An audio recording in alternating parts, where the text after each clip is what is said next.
اللہ تبارک و تعالی نے اندھیرے اور روشنی دونوں کو وجود بخشا. الحمدللہ الذی خلق السماوات والارض وجعل الظلمات والنور. اندھیرا یہ موت ہے، روشنی یہ حیات ہے. اندھیرے میں انسان راہیں گم کرتا ہے، اپنے اور پرائے میں تمیز ختم کر بیٹھتا ہے،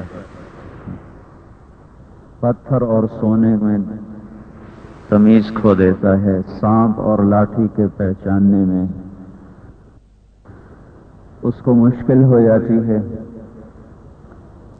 اور اندھیرا ویسے بھی کائنات میں اگر چھا جائے تو دنیا چند دنوں میں ختم ہو جائے. اس کائنات میں اصل اندھیرا ہے، روشنی نہیں ہے. ایک آیت میں اشارہ ملتا ہے، وَآیَةٌ لَهُمُ اللَّیْلُ نَسْلُخُ مِنْهُ النَّہَارَ فَإِذَا هُمْ مُظْلِمُونَ. اس آیت میں اس بات کی طرف اشارہ ہے کہ دنیا میں اصل اندھیرا ہی ہے. روشنی تو اللہ لے کر آتا، تب اندھیرے چلے جاتے.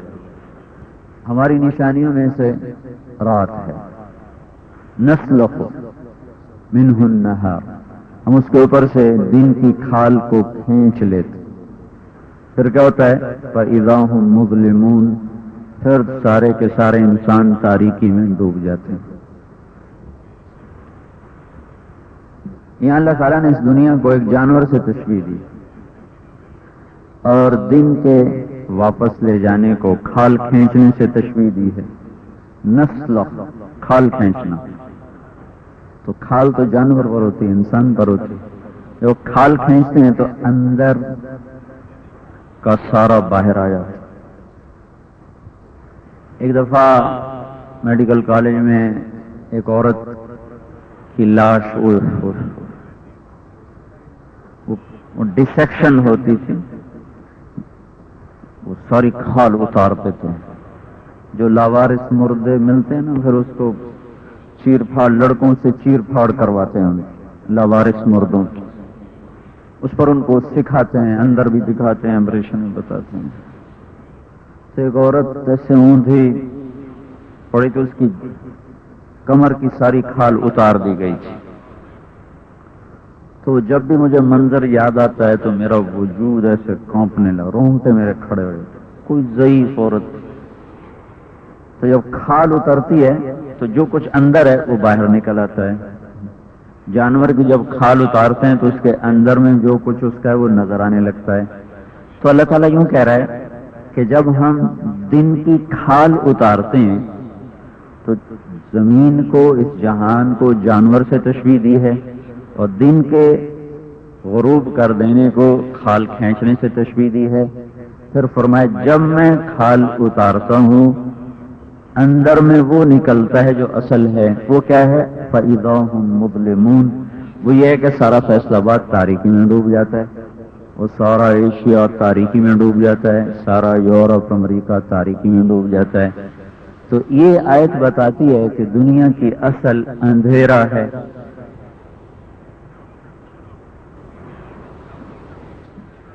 ان اندھیروں کو دور کرنے کے لیے اللہ تعالیٰ سورج کو لے کر آتا ہے.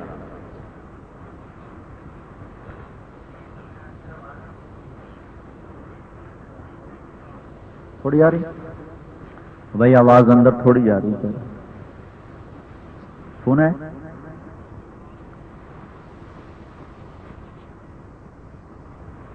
تو پھر اللہ تعالیٰ کیا کرتے ہیں؟ سورج کو لے کر آتے ہیں. سورج ایک تو راستہ دکھاتا ہے، دوسرا وہ ٹھنڈک کو حرارت میں بدلتا ہے.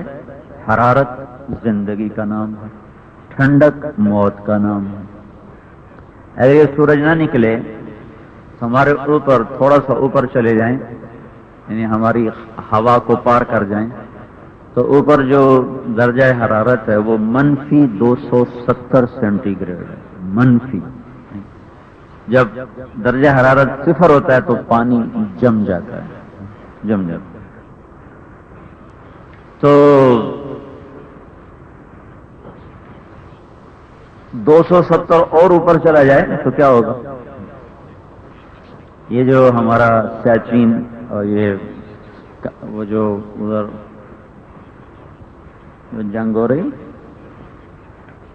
سیاچین پر جو جنگ ہو رہی، وہ ہمارے کئی دوست فوجی 4 مہینے گزار کے آئے، تو وہاں درجہ حرارت ہوتا ہے -30 -35 زیادہ 40۔ تو اس میں اگر تھوڑی دیر کے لیے انگلی باہر نکل جائے، ان کو خاص لباس پہنایا جائے، تو اگر چند سیکنڈ کے لیے بھی انگلی باہر نکل جائے تو انگلی وہاں سے بالکل وہ لکڑی بن کے ٹوٹ جاتی، فوراً گینگرین ہو جاتی، کاٹنا پڑتا۔ چند سیکنڈ جسم -40 نہیں سہ سکتا، -270 تو نیچے آ جائے گا تو کیا ہوگا؟ ہم سب مردہ لاشیں بن جائیں گے۔ تو سورج روشنی بھی پہنچاتا ہے، سورج ہمیں حرارت بھی پہنچاتا ہے، ہمیں فیصل آباد تک آنے کی راہیں سجاتا ہے، گھر سے دفتر، گھر سے دکان کے راستوں کا پتہ بتاتا ہے، ہمارے جسم میں حرارت کو دوڑاتا ہے، اور کاروان زندگی کو وہ جاویداں رکھتا ہے، چلاتا رہتا ہے۔ یہ روشنی، یہ سورج کی حرارت ہے۔ لیکن اس کے لیے ایک نور اور چاہیے کہ میری آنکھوں میں بھی روشنی ہو۔ میری آنکھوں میں روشنی نہ ہو تو پھر میرے لیے، اگرچہ میری ذات کے لحاظ سے راستے سارے تاریک ہیں، لیکن اوروں کو تو نظر آ ہی رہا ہے، زندگی کا سامان بھی ہے، راہ نظر نہیں آئی۔ تو اس دنیا کی چیزوں کو دیکھنے کے لیے، پرکھنے کے لیے 2 نور، ایک آسمان پر اللہ نے مفت دیا، ایک زمین پر اللہ نے مفت دیا۔ آنکھوں کا نور، سورج کا نور مفت تقسیم ہو رہا ہے۔ 26 کروڑ بلب لگے ہوئے میری آپ کی 2 آنکھوں میں، 26 کروڑ بلب، جن کا اللہ کوئی بل نہیں مانگتا سوائے نظر کے حفاظت کے۔ غلط مت دیکھا کرو۔ اس میں 6 لاکھ بلب ہیں جو مجھے رنگ بتا رہے ہیں، یہ میرون کلر ہے، یہ سفید ہے، یہ کالا ہے، یہ سرخ ہے۔ یہ 6 لاکھ بلب اگر اللہ بجھا دے تو ساری دنیا میں میرے لیے رنگ ختم ہو جائیں۔ میرے لیے کالا اور گورا برابر، نیلا اور پیلا برابر، سرخ اور سبز برابر، کوئی رنگ میرے اوپر نہیں کھلے گا، صرف 6 لاکھ بتیاں اللہ تعالیٰ بجھا دے۔ تو یہ 2 نور ہیں جن کی مجھے اشد ضرورت ہے کاروان زندگی میں۔ اسی طرح میرے عزیزوں، میرے بھائیوں بہنوں، اللہ تعالیٰ نے ایک قرآن کا نور ہمیں عطا فرمایا ہے۔ وَاتَّبِعُوا النُّورَ الَّذِي أُنزِلَ مَعَهُ، اللہ تعالیٰ اس کو اپنی کتاب کو نور کہہ رہا ہے۔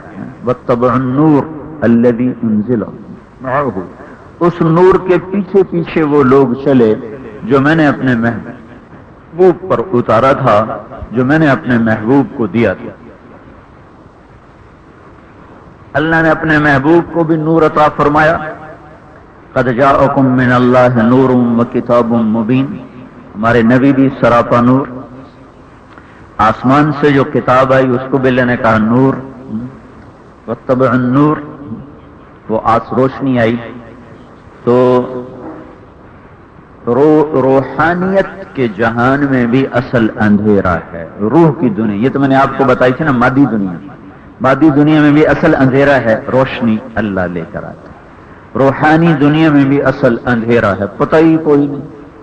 ایک بچہ جنگل میں پیدا ہوتا ہے، اسے کیا پتا مجھے کس نے بنایا، مجھے کیوں بنایا، میرا کون خالق، میری کیا منزل، میرا کیا مقصد، وہاں بھی اندھیرا ہے۔ ان اندھیروں میں اگر راہوں سے بھٹک گئے تو نتیجہ بڑا خطرناک ہے۔ یہاں اگر راہ بھٹک گئے، کوئی نہیں، مڑ مڑا کے پھر گھر آ جائیں، پوچھ پاچھ کے آ جائیں۔ لیکن اگر روح کی دنیا میں اگر ہم بھٹک گئے اور اسی بھٹکتے ہوئے موت آ گئی، اسی طرح موت آ گئی، تو ہمارا حال انتہائی خوفناک اور خطرناک ہوگا۔ جس اندھیرے کو اللہ تعالیٰ یوں کہہ رہا ہے، لا تعمل ابصار ولیکن تعمل قلوب التي فی الصدور، ان کی آنکھوں میں کوئی اندھیرا نہیں ہے، سب نظر آتا ہے، ان کے دلوں میں اندھیرا ہے. یہ آیت بتاتی ہے کہ روح کی دنیا میں اندھیرا ہے. وہ اندھیرے دور کیسے ہوں گے؟ وہ دور ہوں گے اس قرآن کے نور سے جو اللہ تعالیٰ نے آسمان سے اتارا اور اس کو آج تک محفوظ رکھا ہوا ہے. آسمان سے جتنی کتابیں اللہ تعالیٰ نے اتاری وہ اپنی اصل کے ساتھ گم ہو گئی. زبور تو ملتی نہیں، کہاں چلی؟ تورات اور انجیل کے ترجمے موجود ہیں. تورات کا بھی کچھ حصہ موجود ہے، باقی نہیں ہے. انجیل ان کا دعویٰ ہے کہ یہ ساری ہے، لیکن وہ اصل اس کی کوئی نہیں. اس کی فوٹو کاپی ہے، فوٹو کاپی کا کیا پتہ صحیح ہے غلط. پھر کئی زبانوں سے منتقل ہو کر وہ آئی ہے. تو میدان میں عمل کے لیے صرف اس وقت قرآن ہے جو آج تک اپنی اسی شکل میں موجود ہے جس شکل میں اللہ تعالیٰ نے اس کو اپنے محبوب پر اتارا تھا. اس کی کوئی چیز ادھر ادھر نہیں ہوئی. تو یہ جو بچیاں ہیں یہ اس لحاظ سے خوش قسمت ہیں کہ انہوں نے 4-5 برس جو زندگی کا سفر طے کیا ہے وہ قرآن کو اور اس کے علم کو حاصل کرنے کے لیے کیا ہے. اگرچہ ہم پڑھانے والے ہی عالم نہیں ہیں تو ہم پڑھنے والی بچیوں کے بارے میں کیا دعویٰ کریں گے کہ یہ عالمہ ہیں. ہم بھی طالب ہیں، یہ بھی طالبہ ہیں. آج کے پڑھانے والے بھی اناڑی اور آج کی پڑھنے والیاں بھی اناڑی ہیں. حضرت علی رضی اللہ عنہ کا فرمان ہے میں صرف سورت فاتحہ کو بیان کروں تو 70 اونٹوں پہ لادی جائے گی. صرف سورت فاتحہ 70 اونٹوں پہ لادی جائے گی. 70 اونٹوں پر کتنا بوجھ آئے گا؟ یہ صرف فاتحہ ہے اور اب 7 آیات ہیں اور ابھی سارا قرآن پڑا ہوا ہے. ایک دفعہ بسم اللہ کی با پہ فجر کی عشاء کی نماز پڑھ کے بولنا شروع فرمایا. فجر کی اذان ہو گئی، با کا مطلب پورا نہیں ہوا تھا. عربی واحد زبان ہے جس میں حرف کا بھی مطلب ہوتا. باقی دنیا میں جتنی زبانیں ہیں اس میں حرف کا کوئی مطلب نہیں. سین کا ہماری زبان میں کیا مطلب ہے؟ کچھ بھی نہیں. لیکن عربی میں سین کا مطلب ہے. فا ہماری زبان میں کوئی مطلب نہیں، لیکن عربی میں فا کا مطلب ہے. لام ہماری زبان میں کوئی مطلب نہیں، لیکن لام کے عربی زبان میں کئی مطلب ہے. ایک نہیں کتنے ہی مطلب ہیں صرف لام. تو یہ ایسی عالی شان زبان ہے جس میں حرف بھی مطلب رکھتا ہے اور آگے اس کا لفظ بن جائے تو وہ تو اگلی بات. ابن المنظور ایک ہیں عربی کے عالم جنہوں نے لسان العرب لغات لکھی ہے، ڈکشنری. تو وہ ایک جگہ لکھتے ہیں کہ اگر میں صرف حروف پر لکھوں تو الف با تا تھا تو جتنی بڑی یہ ڈکشنری الفاظ پر بنائی ہے اتنی بڑی ایک کتاب صرف حروف پر بن سکتی. تو لہذا ہم تو اللہ کا فضل ہے کبھی خواب میں بھی نہیں سمجھا کہ ہم علم والے ہیں اور کبھی تصور میں بھی نہیں آیا کہ ہم علم والے ہیں. یہ اللہ کا شکر ہے کہ اللہ تعالیٰ نے علم والوں کے ساتھ نسبت دے دی. طالب علم. تو یہ جو ہماری بچیاں پڑھ کے نکل رہی ہیں یہ بھی طالبات ہیں. یہ ہم ان کا بھی دھوکہ دور کرنا چاہتے ہیں کہ یہ جو سند ہے یہ میرے نزدیک تو بہت خطرناک چیز ہے. یہ لاشعوری طور پر انسان کو یہ دل میں کہیں کسی جگہ ضرور جا کے بٹھا دیتی ہے، یہ مطلب کہ تو جاننے والا ہے، تو جاننے والی ہے. اب یہ کچھ مجبوری ہے کہ ہمارے انتظامی دنیا کے سلسلے ہیں تو اس میں ان چیزوں کی ضرورت پڑتی ہے، ورنہ میرے نزدیک یہ سند دینا یہ بڑا خطرناک ہے کہ لاشعور میں جا کر انسان کے یہ بات اتر جاتی ہے اب مجھے کچھ آتا ہے. میری سند نہیں دیکھی تم نے؟ میری سند نہیں دیکھی؟ دیکھو یہ میرے پاس حسنین کی سند.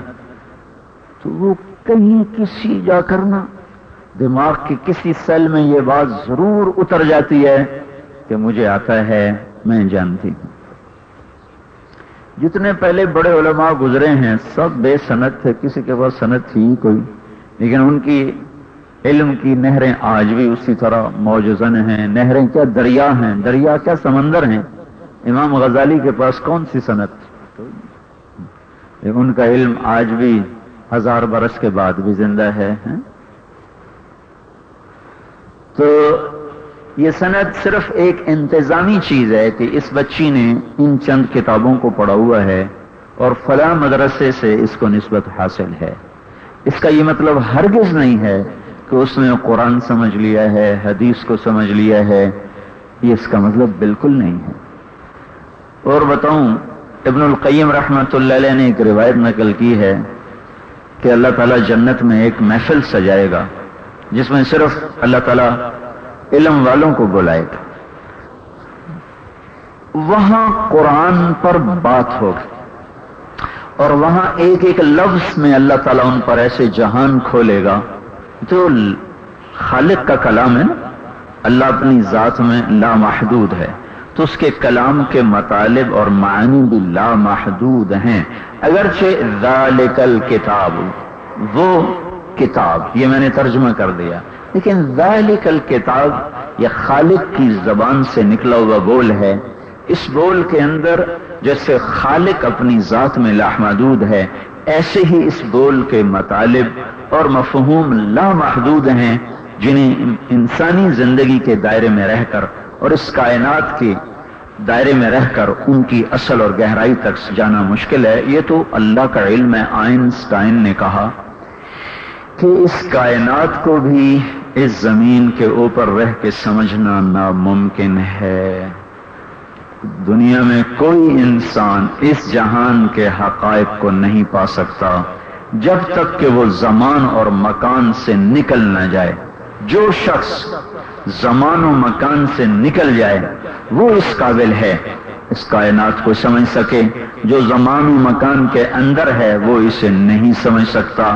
یہ تو گارے مٹی پتھر کی بنی ہوئی مخلوق کے بارے میں اس مخلوق کا علم رکھنے والا سب سے بڑا سائنسدان اپنی بے بسی کا اعتراف کر رہا ہے کہ ہمارے پاس کوئی ایسے اسباب نہیں کہ ہم اس جہان کی حقائق تک جا سکیں، کہ ہم بے بس ہیں. جب وہ مر رہا تھا تو کسی نے کہا تیرے جیسا سائنسدان بھی مر رہا ہے. کہنے لگا مجھے زمان و مکان سے باہر کر دو تو پھر میں موت سے بچ جاؤں. جو ناممکن ہے. زمان و مکان سے ورا تو اللہ ہے جو لا یحویہ مکان ولا یشتمل علیہ زمان، جو نہ کسی زمانے میں آتا ہے نہ کسی مکان میں آتا ہے، وہ ہے لا مکان و لا زمان.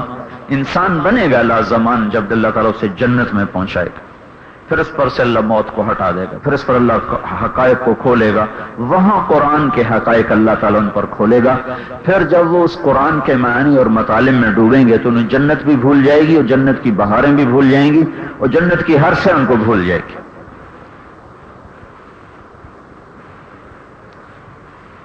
تو اللہ تعالیٰ نے اس قرآن کو ہمارے لیے ذریعہ سرچشمہ ہدایت بنا. ان هذا القرآن یہدی للتی ہی اقوم. یہ دعویٰ قرآن کا ہے کہ میں تمہیں بتاتا ہوں تمہارے لیے صراط مستقیم کیا ہے. ساری دنیا جانتی نہیں ہے کس راستے پر. دیکھتے نا سارے دانشور اکٹھے ہیں، راستہ گم ہو چکا ہے، انسانیت بھٹک چکی ہے. ترقی یافتہ ممالک بھی اپنے مسائل میں اس طرح گھر گئے ہیں کہ جس چیز کے لیے انہوں نے ترقی کی تھی وہ چیز انہیں نہیں مل سکی. انہوں نے دنیا کو مسخر کیا، اسباب راحت جمع کیا تاکہ ہم راحت پا سکیں. راحت نہیں پا سکتے. راحت مفقود ہے. ان کے اپنے مسائل، ہمارے اپنے مسائل. تو قرآن کہتا ہے میں تمہیں راستہ بتاتا ہوں. ان هذا القرآن یہدی للتی ہی اقوم. میں تمہیں بالکل سیدھا راستہ بتاؤں. سارے دنیا کے مسائلوں میں لوگ الجھے پڑے ہیں تو قرآن دعویٰ کرتا ہے شفاء و رحمت للمؤمنین. میں تمہیں شفا دینے کا ذمہ لیتا ہوں. تم میری تعلیمات پہ آؤ، تمہارے گھر میں شفا، تمہارے کاروبار میں شفا، تمہاری زراعت میں شفا، تمہارے رشتے ناتوں میں شفا، تمہاری سیاست میں شفا، تمہاری عدالت میں شفا، تمہارے مرضوں سے بھی شفا، ظاہری بھی باطنی بھی، تمہارے اندر کی غلاستوں سے شفا، باہر کی شفا، اندر کی شفا، سیاست کی شفا. ہر چیز کے لیے یہ قرآن شفا بن کر آیا اور رحمت بن کر آیا کہ تمہیں محبتیں ملیں گی، نفرتیں ختم ہو جائیں گی، امن ملے گا، بدامنی ختم ہو جائے گی. یہ قرآن کا دعویٰ ہے. پھر قرآن ہمیں خالق کا پتہ بتاتا ہے. ان دنیا کو پتہ نہیں ہے کائنات کس نے بنائی ہے، ہمیں تو ماں باپ بتا دیتے ہیں نا، اس لیے ہمیں اس سوال نے کبھی پریشان نہیں کیا. جو لوگ اللہ کو پہچانے ہوئے بغیر پیدا ہوتے ہیں، تھوڑا سا شعور رکھتے ہیں، وہ انتہائی بے قرار ہوتے ہیں کہ اس کائنات کو کس نے بنایا، اس کا خالق کون ہے. کئی سال پہلے کی بات ہے، ایک فرانسیسی یورائن میں آیا تھا، 4 مہینے لگا کے جا رہا تھا. میں نے پوچھا تم کیسے مسلمان ہوئے؟ کہنے لگا میں یہ فلکیات کا طالب علم ہوں، امریکہ میں پڑھتا ہوں فلکیات، یہ سورج چاند تاروں کا علم. کہ میں ہمیشہ سوچتا تھا اس کا بنانے والا کون ہے، اس لیے کہ جو جواب ہمیں بتائے گئے تھے وہ ایک بھی دل کو نہیں لگتا تھا. تو کون ہے کا مجھے کوئی پتہ نہیں تھا. ایک دفعہ وہاں اسلام پہ لیکچر ہوا ہماری یونیورسٹی میں، تو وہاں مجھے قرآن کے حوالے سے پتہ چلا کہ اس کا بنانے والا ایک طاقتور رب ہے جس کا نام اللہ ہے.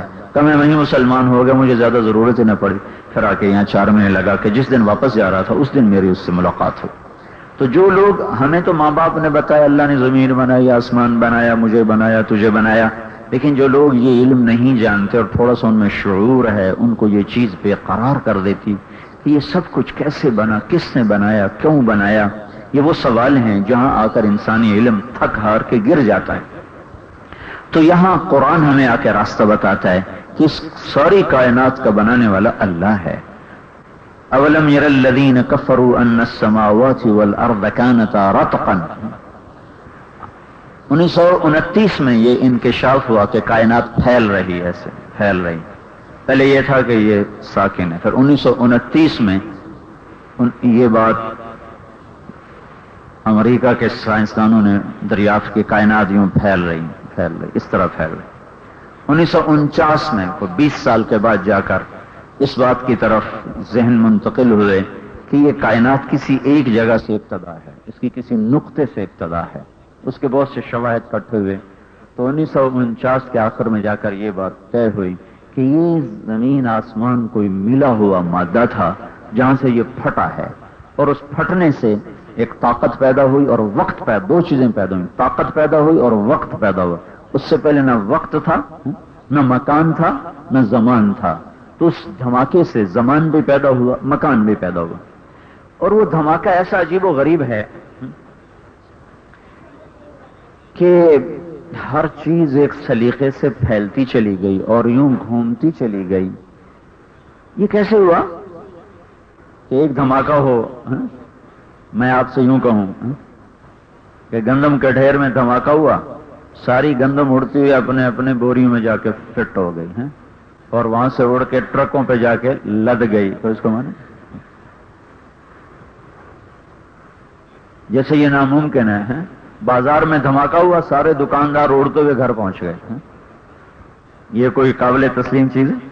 بازار میں، فیکٹری میں دھماکہ ہوا، سارے مزدور اڑتے ہوئے سائیکلوں پہ جا کے بیٹھ گئے اور سائیکلیں خود بخود گھر کو چلنا شروع ہو گئی. اور سیٹ صاحب، شیخ صاحب اڑتے ہوئے اپنی گاڑی میں جا بیٹھے، گاڑی کا رخ پیپل کالونی کو ہو گیا. یہ کتنی بچوں والی بات ہے. دھماکے کا مطلب تخریب ہوتا ہے، تعمیر نہیں ہوتا. دھماکہ تو بے ہنگم کر کے یوں.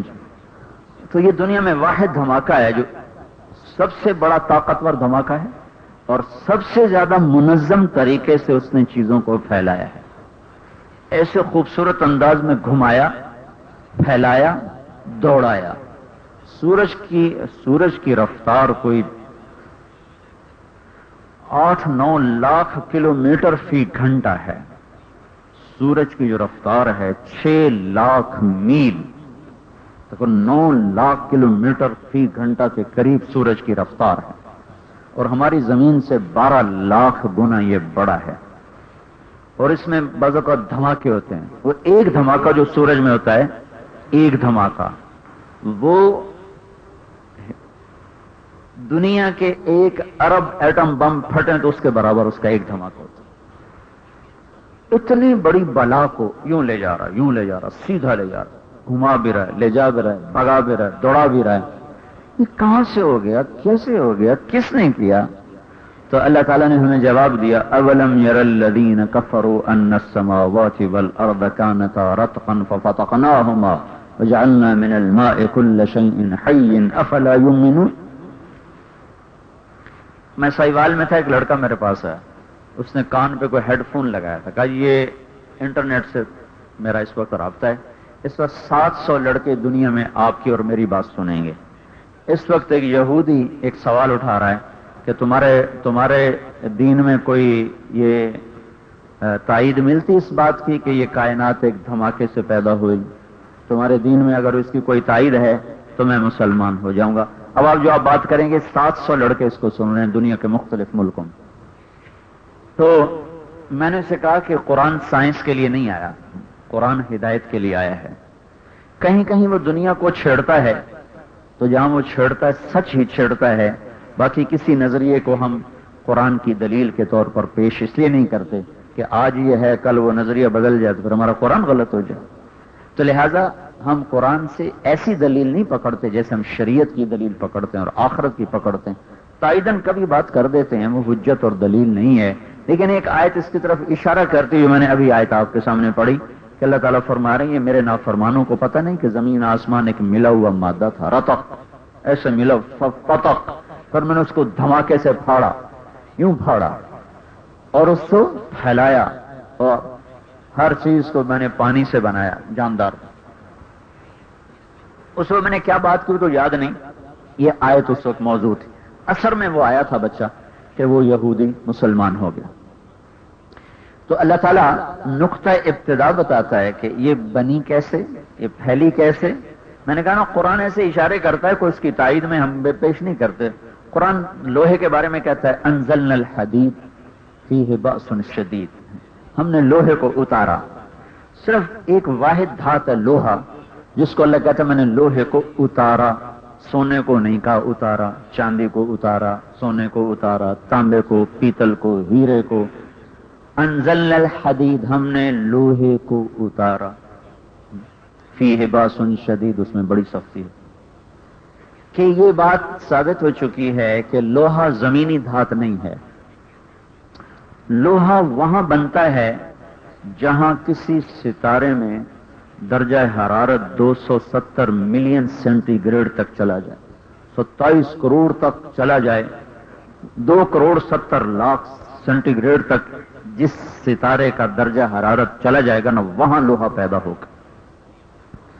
پھر وہ لوہا جب اس درجہ حرارت پر آتا ہے وہ پھٹتا ہے، وہ سیارہ پھٹتا ہے، اس کے پھٹنے سے وہ لوہا باہر نکلتا ہے، پھر وہ فضا میں تیرتا ہے. تیرتے تیرتے تیرتے تیرتے کسی ستارے کی کشش میں جب وہ آتا ہے تو اس کو کھینچتا ہے، وہ کھینچتا ہے تو اس کے اندر چلا جاتا ہے. تو کہاں سے کیسے کب کسی ستارے میں سے لوہا پھٹا اور فضا میں تیرا، زمین اس کے قریب ہوئی، اس کی کشش نے اس کو کھینچا، اپنے اندر اتار کے سٹور کر لیا، خزانہ کر لیا. یہ آج کی تحقیق ہے. اور میرے اللہ نے کہا جب میرا محبوب بول رہا تھا، جب کوئی ان چیزوں کو جانتا نہیں تھا، انزلنا الحدید، ہم نے لوہے کو اتارا. فیہ بأس شدید، اس میں بڑی طاقت ہے، بڑی شدت ہے، بڑی سختی. اللہ تعالیٰ نے اس وقت کہا بادلوں کو، ثم یجعلہ، بیٹھ کر وہ اڑ کر اوپر جا کے دیکھے کہ بادل اوپر جا کر وہ یوں پہاڑوں کی شکل اختیار کر جاتے ہیں. اللہ تعالیٰ نے اس وقت قرآن میں اس دعوے کو اتارا جب کوئی اس کو دیکھنے والا نہیں تھا کہ یجعلہ رقاما، ہم اس کو تہ بتہ لگا کر پہاڑ بنا دیتے ہیں. پھر یہ جو اوپر بادل اٹھ جاتے ہیں تہ بتہ پہاڑ کی طرح، ان میں ٹھنڈک زیادہ ہو جاتی چونکہ یہ اوپر ہو جاتے ہیں. نیچے والے بادل ان میں ٹھنڈک کم ہوتی ہے، اوپر والے میں ٹھنڈک زیادہ ہوتی ہے. تو یہ جو اوپر والے بادل ہیں ان میں پانی برف بن جاتا ہے، وہ اولے بن جاتے ہیں. جو نیچے والے بادل ہوتے ہیں ان میں پانی نہیں رہتا ہے. تو جب اللہ تعالیٰ اوپر والے بادلوں کو بھی حکم دیتا ہے برسو اور نیچے والوں کو بھی حکم دیتا ہے برسو، تو پانی بھی گرتا ہے اور برف اولے بھی گرتے ہیں. اور جب کبھی صرف اوپر والے بادلوں کو کہتا ہے برسو تو پھر اولے برستے ہیں، پانی نہیں برستا. اور کبھی اوپر والوں کو کہتا ہے رک جاؤ اور صرف پانی کو حکم دیتا ہے، نیچے والے بادلوں کو تو پھر صرف وہاں سے پانی برستا ہے. فَيُصِيبُ بِهِ مَن يَشَاءُ وَيَصْرِفُهُ عَن مَّن يَشَاءُ. جب اللہ کی مرضی ہے ادھر برسا دے، ادھر روک لے، ادھر برسا دے، ادھر روک لے، اولے برسا دے، پانی برسا دے، دونوں برسا دے، ایک بھی نہ برسائے، دونوں ہی روک لے. یہ اللہ تعالیٰ کا نظام ہے جو ہمیں قرآن خبر دیتا ہے کہ یہ بھی اللہ ہی ہے. والسحاب المسخر بین السماء والارض، یہ اللہ تعالیٰ ہے جو زمین آسمان کے درمیان میں بادلوں کو روکتا ہے. پھر ان کو ایک جو کالا بات ایک کالے بادل میں کتنا پانی ہوتا ہے؟ 10 لاکھ ٹن. 10 لاکھ ٹن پانی صرف ایک کالے بادل میں ہوتا ہے. 10 لاکھ ٹن پانی ہمیں سٹور کرنا ہو تو کتنی بڑی ٹینکی بنانی پڑے گی. سارا پاکستان بھی مل کے، سارا امریکہ مل کے اتنی بڑی ٹینکی نہیں بنا سکتا. اور اللہ تعالیٰ ایک بادل لاتا ہے، اس کے اندر جاؤ تو دھواں ہی دھواں. اور جہاز بادلوں سے گزرتا تو کالے بادلوں میں سے جا رہا ہے، سفید بادلوں میں سے جا رہا ہے، دھواں ہی دھواں. اور جو پانی اس میں سے نکلنا شروع کرے تو ایک بادل سارے پاکستان کو ڈبو دینے کے لیے کافی ہے. تو یہ اللہ نے ہمیں خبریں دی کہ یہ تمہارا اللہ ہے. الم تر ان اللہ یزجی سحابا، دیکھتے نہیں تمہارا اللہ بادلوں کو ہانکتا ہے. اور زمین پانی کی ایک صفت ہے، یہ اوپر کی طرف اٹھتا ہے. اللہ نے پانی میں ایک طاقت رکھی، یہ یوں اٹھتا ہے، اوپر اٹھتا ہے. یہ اوپر اٹھنا بارشوں کا سبب، یہ پانی کا اوپر اٹھنا درخت کی جڑوں سے لے کر اوپر کی شاخوں تک پانی کے چلے جانے کا سبب ہے. دیکھتے نہیں ہم نے یہ گھر کی چھت پر ٹینکی بنائی ہوئی ہے، اس تک پانی پہنچانے کے لیے ہم نے موٹر لگائی ہوئی ہے. موٹر چلاؤ بھائی، اور موٹر چلتی ہے، وہ ایک پریشر بناتی، وہ پریشر پانی کو اوپر دھکا دیتا ہے، پھر جا کر ہماری ٹینکی بھرتی ہے. لیکن یہ جو سفیدے کا درخت کھڑا ہوا ہے 400 فٹ لمبا، اور بوہڑ کا درخت کھڑا ہوا کئی ہزار فٹ میں پھیلا ہوا، اور پیپل کا درخت کئی ہزار فٹ میں پھیلا ہوا،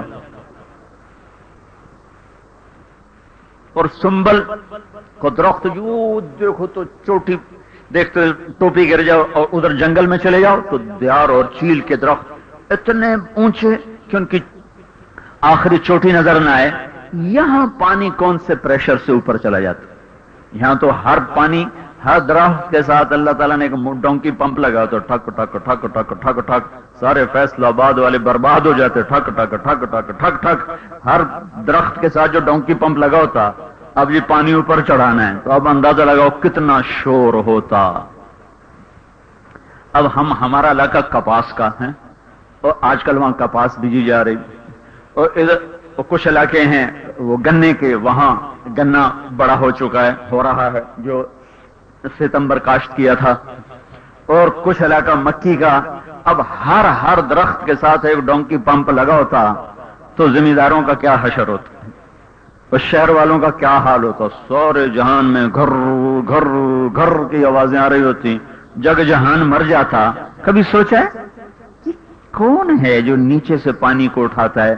وہ سنبل کی آخری شاخ اور چیل اور کی آخری دیار کے درخت کی آخری شاخ کے آخری پتے کی آخری کومپل تک اللہ اس پانی کو پہنچا دیتا. کیسے پہنچاتا؟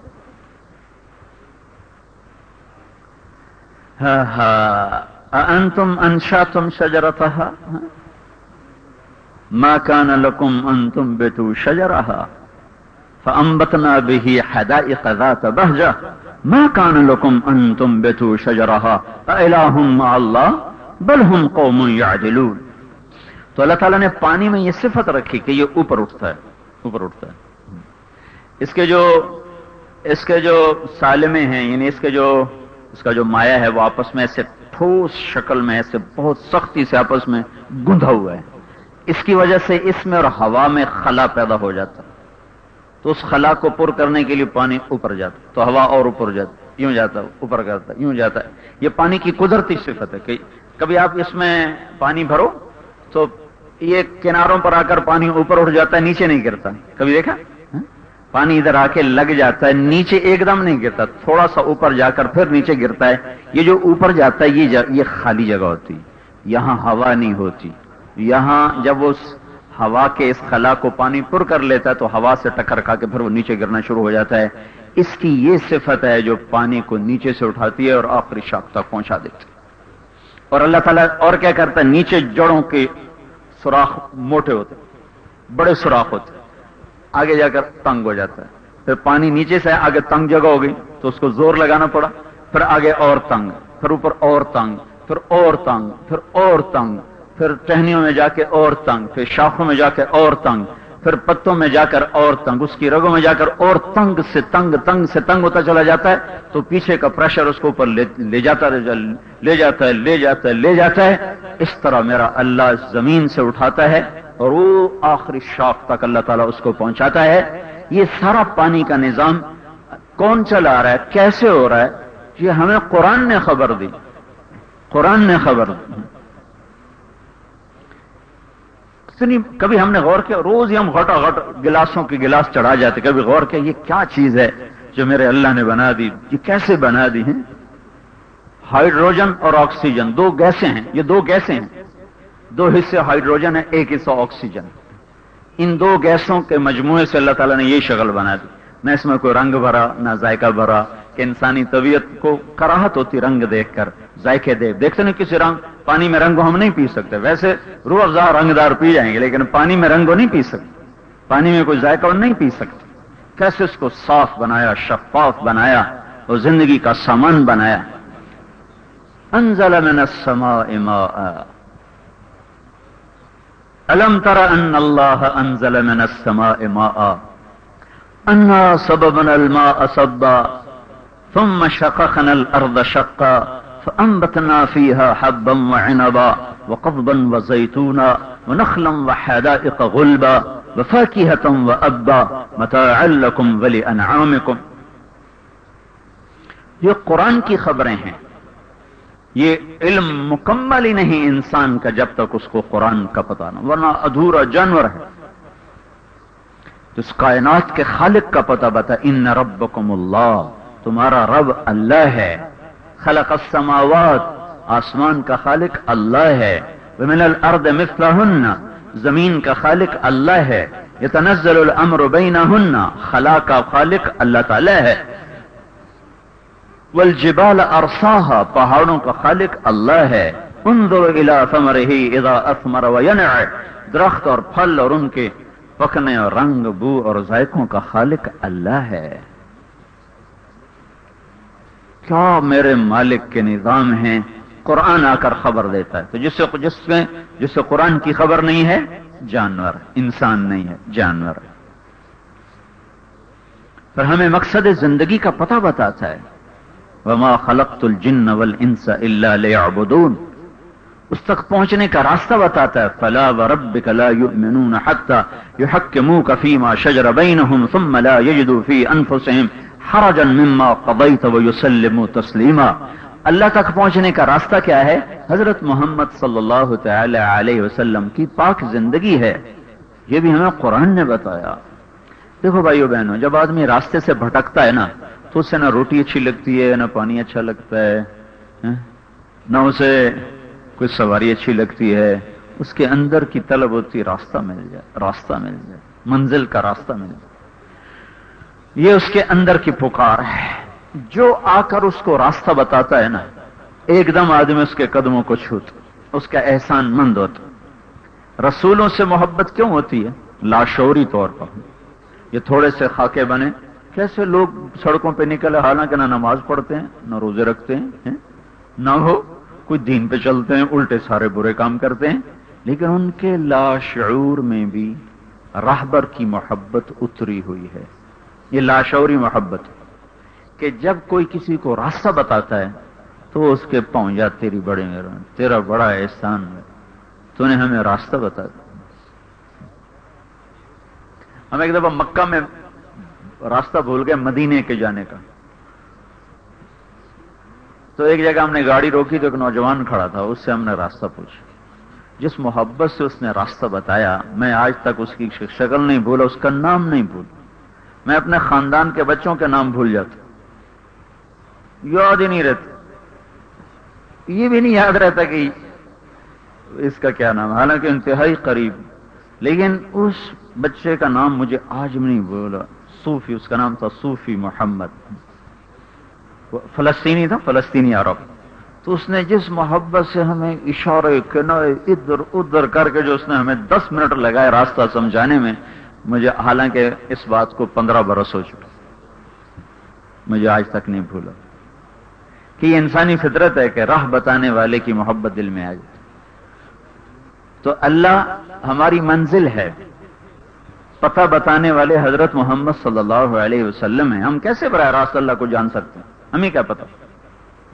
اس کے اور ہمارے درمیان کوئی رابطہ ہی کوئی نہیں، کوئی لنک ہی کوئی نہیں. رابطہ آ کے بنتا ہے رسول. تو ہمارے رابطہ آ کر بنے محمد صلی اللہ تعالی علیہ وسلم، تو ان کی محبت دل میں اتر جاتی. میں گھر میں چھٹیوں میں تعلیم کراتا تھا، چھوٹے چھوٹے بچے تو سارے ہمارے. تو میں نے بچوں کو مشغول رکھنے کے لیے سیرت سنانی شروع کی، تو سارے شوق سے سنتے. تو جس دن وفات النبی کا میں نے وہ آخری تھا باب جو میں نے ان کو بتایا، ہمارے نبی فوت کس دن ہوئے، کیسے ہوئے، تو میرے چھوٹے بھائی کا بیٹا اس وقت 6-7 سال کا، تو وہ سن کر نا اپنی ماں کے گلے رکھ کے اتنا رویا. معصوم بچہ، اس کو تو پتہ بھی نہیں نبی کیا ہوتا ہے. کیا کہے ہمارے نبی کیوں فوت ہو گئے، یہ روئے کہ ہمارے نبی کیوں فوت ہو گئے. بڑے بھی اس کے رونے کو دیکھ کر رو پڑے کہ ہمارے نبی کیوں فوت. میں عمرے پر گیا تو علی 4 سال کا تھا، چھوٹا بیٹا. تو اس کی والدہ اس کو لے کر جو روزے کے قریب گئی تو وہ کہنے لگا میں نے اپنے نبی کو دیکھنا ہے. اس کو تو پتہ بھی نہیں نبی کون ہوتا ہے، کہ میں نے اپنے نبی کو دیکھنا ہے. کیسے دیکھوں؟ یہ لاشعوری محبت ہے جو راہبر کے لیے دل میں اتار دی جاتی. راہبر کا احسان از خود دل میں اتر جاتا. استاد کا احترام کیوں ہوتا؟ آج کا تو معاشرہ ویسے ہی آوارہ گرد ہو گیا، نہ استاد کی تمیز، نہ ماں کی تمیز، نہ باپ کی تمیز. استاد کے سامنے آدمی ایک دم. میرے پرائمری کے استاد تھے ماسٹر محمد شفیع رحمت اللہ علیہ. مجھے وہ سائیکل پہ دور سے نظر آتے تو میں ایک دم سواری اپنی روک دیتا. زندگی میں صرف ایک دفعہ میں نے ان کو گزرتے سلام کیا، ورنہ مجھے یاد نہیں. میں نے ان کو دور سے دیکھا ہو اور میرے قدم نہ رک گئے ہوں. میں اپنی سواری سے اترتا تھا، وہ سائیکل کھڑا کرتے اترتے، میں ان کو سلام کرتا، تو مجھے ڈھیروں دعائیں دیتے، پھر میں آگے چلا گیا. تو یہ لاشعور کی چیز ہے. اب ہمارا معاشرہ مسخ ہو چکا ہے، وی سی آر نے اور فحش ٹی وی پروگرام نے اور ننگے ناچ نے، انہوں نے ہماری تہذیب کو زیر و زبر کر دیا ہے. ہماری نسل کہاں جا کے رکے گی اور واپس آئے گی نہیں آئے گی اللہ ہی جانتا ہے. لیکن اس فحاشی اور بے حیائی اور عریانی کا ہمیشہ آخری انجام آسمانی ہلاکت اور تباہی ہوتا ہے. یا توبہ کریں یا پھر ہلاک ہو جائیں. ان دو میں سے تیسری چیز کوئی نہیں. جب بھی کوئی معاشرہ بے حیا ہو جاتا ہے تو یا وہ توبہ کریں کہ جس سے اللہ پاک ان پر رحم فرمائے، یا پھر وہ اللہ کی پکڑ میں آ کے ہلاک کر دیا جاتا.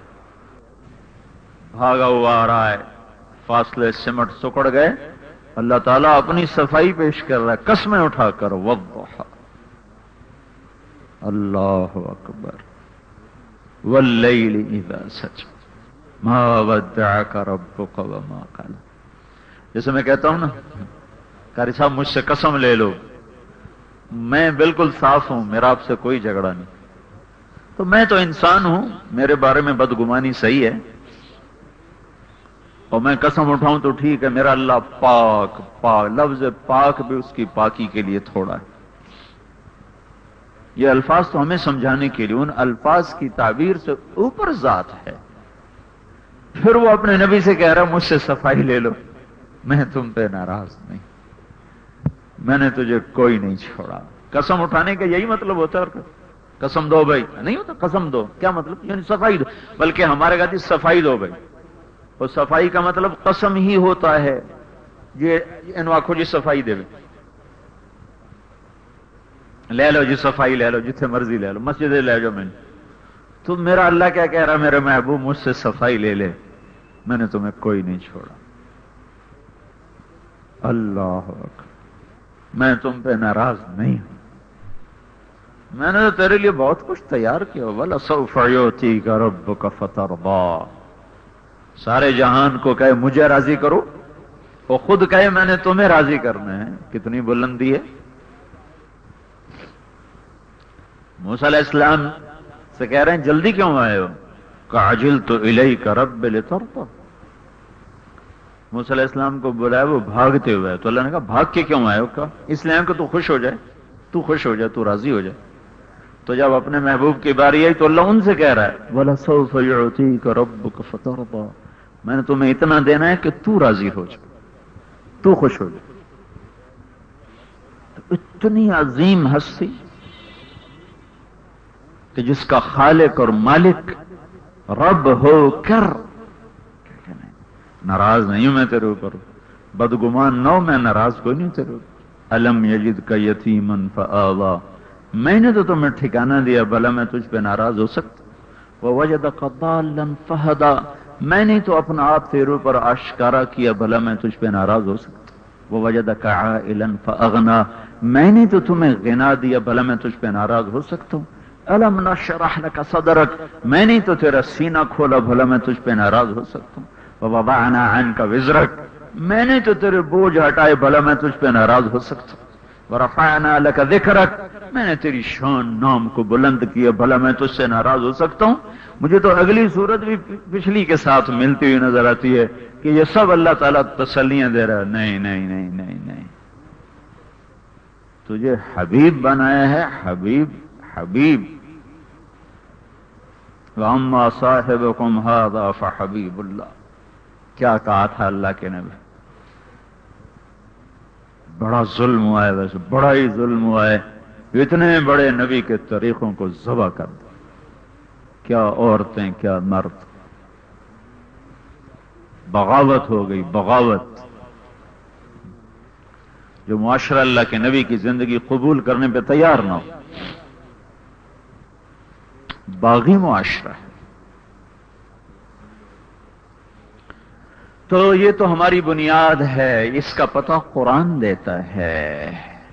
پھر ایک اور چیز انسان کی فطرت میں ہے، ہمیشہ انسان نہ ایک مثالی زندگی کی تلاش میں سرگرداں ہے، جس کو انگریزی میں کہتے ہیں آئیڈیل ہومز ہیں. کالونیاں بھی بازیں بنی، آئیڈیل ہومز. انسان ہمیشہ ایک آئیڈیل زندگی کی، ایک مثالی زندگی کی تلاش میں رہتا ہے. ایک ایسے گھر کی تلاش میں رہتا ہے جہاں خوشیاں ہوں، غم نہ ہوں، جہاں محبت ہو، نفرت نہ ہو، امن ہو، بدامنی نہ ہو، چین ہو، دکھ درد نہ ہو. یہ انسانی کوئی فطرت میں ہے، اور انسانی فطرت ہے کہ وہ جرم کی سزا چاہتا.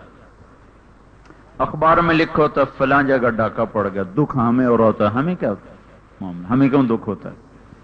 فلاں جگہ قتل ہو گیا، یہ ہمیں رنج کیوں ہوتا ہے؟ ہماری یہ انسانی فطرت،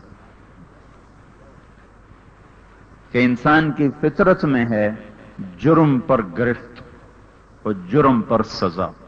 لیکن ہم دنیا میں دیکھتے ہیں جب سے دنیا بنی ہے، نہ کسی کو مثالی زندگی ملی ہے، نہ جرم کی مکمل سزا کا نظام کوئی بن سکا ہے. چھوٹا جان ہے، ایک آدمی نے 10 قتل کیے، چلو پاکستانی جج نے اس کو پھانسی پہ چڑھا دیا، تو ایک کے بدلے میں قتل ہوا، 9 کا بدلہ تو باقی ہے. النفس بالنفس، جان کے بدلے میں جان. ایک مارا، اس کو مار دو. اگر اس نے 10 مارے تب اس کو کیا کرے؟ اس کو ایک دفعہ ماریں گے، یہ مر جائے گا، باقی 9 کا بدلہ کیسے لیا جائے گا؟ ادھوری بات. تو یہاں جرم کی سزا بھی پوری نہیں ہے. پھر یہ تو جو پکڑا گیا، یہاں تو پکڑے ہی کوئی نہیں جاتے، اور چھوٹا جاتے ہیں. تو پھر فطرت ہے کہ اس کو سزا ملنی چاہیے، کوئی نہیں مل رہی. ایسے آدمی کھولتا رہتا ہے، کھولتا رہتا ہے. تو اس کے لیے پھر اللہ نے ہمیں آخرت کا پتہ بتایا کہ ایک جہان میں نے بنایا ہوا ہے. ایک اور بات، انسانی دماغ کبھی ناممکن کی تمنا نہیں کرتا. انسانی دماغ کا جو کمپیوٹر ہے، یہ ناممکن کی تمنا اپنے اندر پیدا ہی نہیں کر سکتا. یعنی کوئی لڑکی لڑکا، کوئی مرد عورت، کوئی پڑھا ہوا ان پڑھ، یہ کبھی تمنا نہیں کرے گا کبھی 2 اور 2 5 ہو جاتا. کبھی یہ تمنا کسی کے دل میں آئی یار کہ میں 2 تے 2 5 کروں نا؟ 2 اور 2 4 ہی ہیں، تو 2 اور 2 5 کی تمنا اٹھتی کوئی نہیں، ناممکن ہے، نہیں اٹھتی. پھر ہر آدمی مرتا ہے، زندہ رہنے کی تمنا کیوں رہتی؟ جبکہ میں نے پہلے ایک بات بتائی کہ ناممکن کی تمنا اندر میں جاتی نہیں، دماغ میں جاتی نہیں۔ ہر آدمی غم اٹھاتا ہے، پھر ہمیشہ خوش رہنے کی تمنا کیوں ہے؟ ہر عمر گزارنے والا بوڑھا ہو جاتا ہے، پھر جوانی کی تمنا کیوں ابھرتی ہے؟ یہ اس بات کا پتہ ہے کہ کوئی ایک اور جہان چھپا ہوا ہے جہاں زندگی ہوگی، موت نہ ہوگی، جوانی ہوگی، بڑھاپا نہ ہوگا، خوشیاں ہوں گی، غم نہ ہوگا، مجرم ہوگا، سزا پوری ہوگی، تب اس کا تو پتہ نہیں ہے کہاں۔ تو تیسرا قرآن نے یہ احسان کیا کہ اس نے آ کر بتایا کہ وہ ہے۔ فَإِنَّمَا هِيَ زَجْرَةٌ وَاحِدَةٌ فَإِذَا هُمْ بِالسَّاهِرَةِ، ایک آواز آئے گی جو تمہیں اٹھا کے کھڑا کر دے گی، پھر تمہارے جرم کی سزا پوری اور نیکی کی جزا پوری۔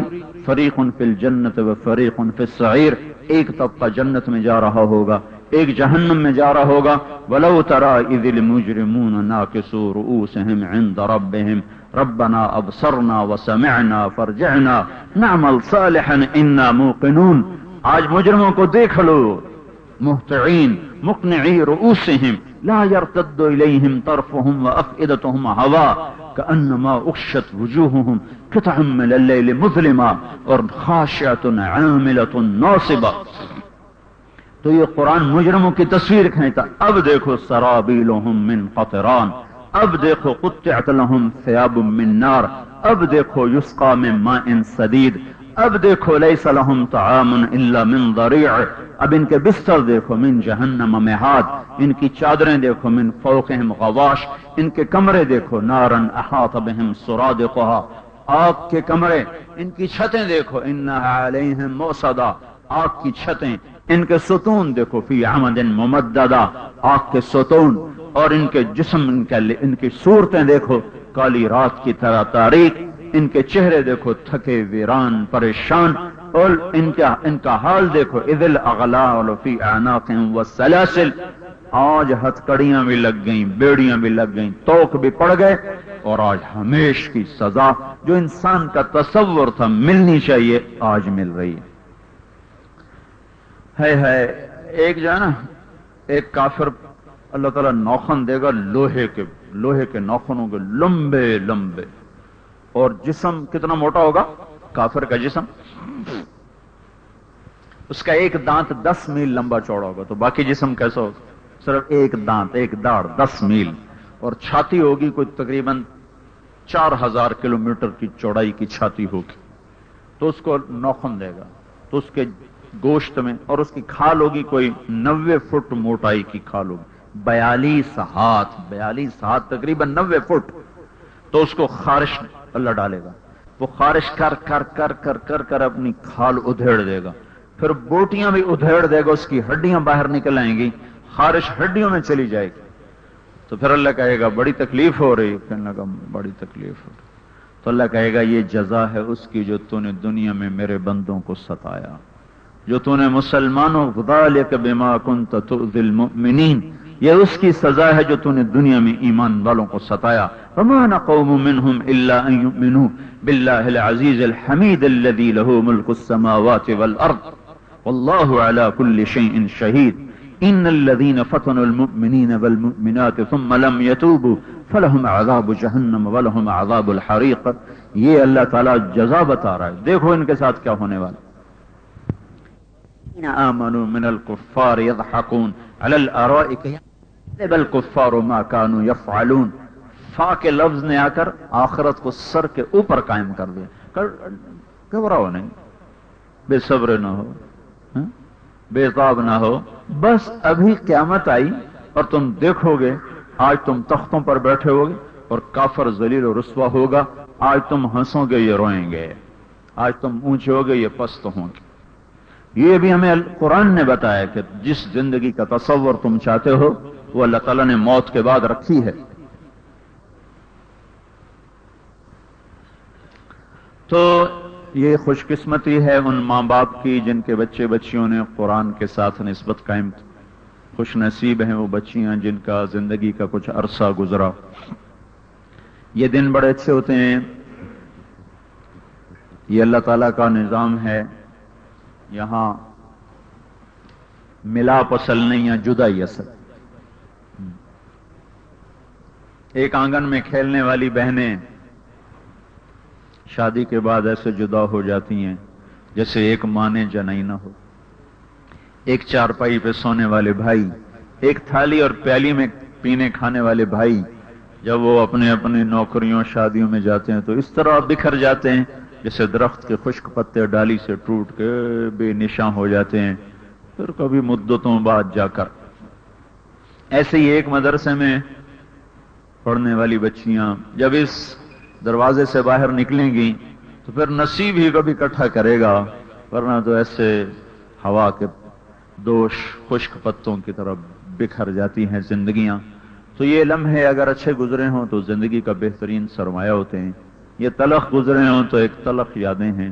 میں آج بھی جب مدرسے کے دن یاد کرتا ہوں تو میرا جی چاہتا ہے کہ میں آنکھیں بند کر کے انہی تصورات کی دنیا میں بیٹھا رہوں اور اس میں اپنے آپ کو گم کر دوں اور اسی میں دیکھتا بھی رہوں، صبح بھی کروں شام بھی کروں کہ میرا رائمنڈ کا تعلیمی دور اتنا خوبصورت گزرا ہے کہ جب بھی یاد آتا ہے تو ایک یوں لگتا ہے جیسے کوئی باد صبا گزر گئی ہو، کوئی باد نسیم کا مہکتا ہوا جھونکا دماغ کو معطر کرتا ہوا گزر گیا ہو۔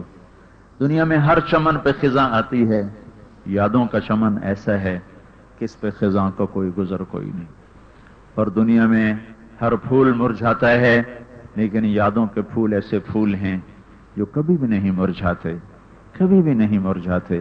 ہر بزم ویران ہو جاتی ہے، بزم تصور یادوں کی بزم ایسی بزم ہے جو سدا آباد رہتی، ہمیشہ آباد رہتی۔